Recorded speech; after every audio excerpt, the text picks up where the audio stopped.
Nelson Mandela.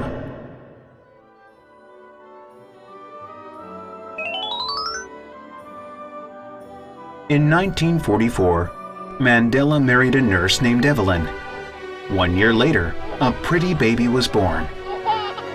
Just because my baby is black, he will also get bullied and hated by the whites. Because of this thought, Mandela felt depressed. He studied law on his own while going to work. At the age of 34, he passed the law exam. Mandela opened a law firm with his fellow lawyer, Oliver Tambo.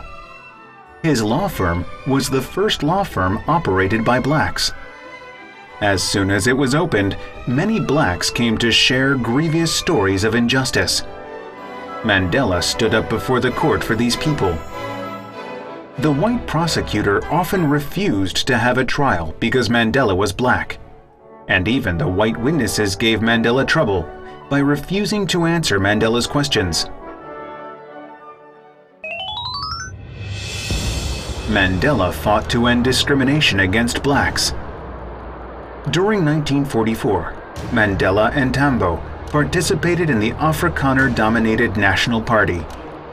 Then, black laborers went on a strike, demanding to be paid the same amount of money as the whites. Even though the blacks did harder work, they were paid less than the whites.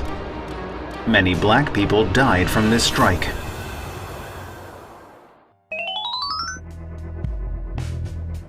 Mandela and Tambo shared one complaint of the party. It was that the party leaders always tried to seek compromise with the whites.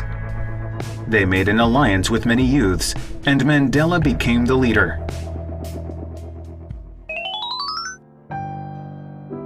The whites passed legislation that were racially discriminatory and deprived blacks of the right to vote. The blacks were also prohibited from marrying whites. In retaliation, Mandela and his people began their movement. During this conflict, 8,500 blacks were arrested and 14 blacks died. Mandela was put on trial, and he eventually divorced his wife. Later, Mandela founded the armed wing Spear of the Nation and trained black young men every night. Then Mandela and his 8 followers were arrested. He was sentenced to life in prison.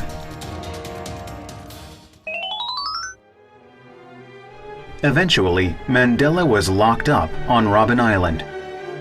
If you listen to us, we will free you.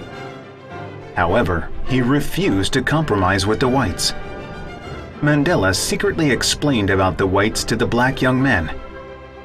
For example, Mandela told about their attacks, deprivation, and racially discriminatory legislation.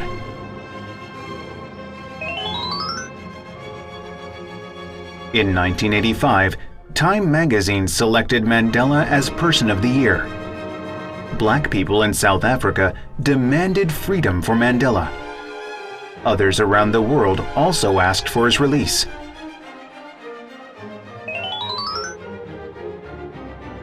If you promise us you won't struggle against us again, we will release you. Mandela coldly refused. In the end, the white government gave in. He was freed after spending 27 years in prison.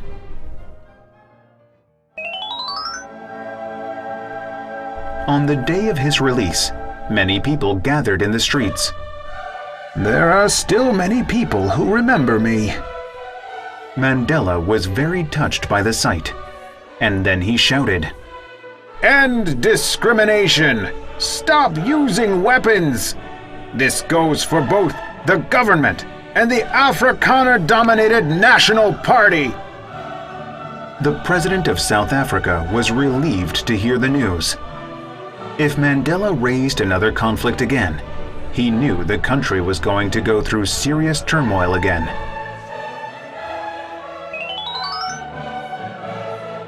The Afrikaner-dominated National Party was composed of 2 opposing sides. Mandela stood in front of the public again.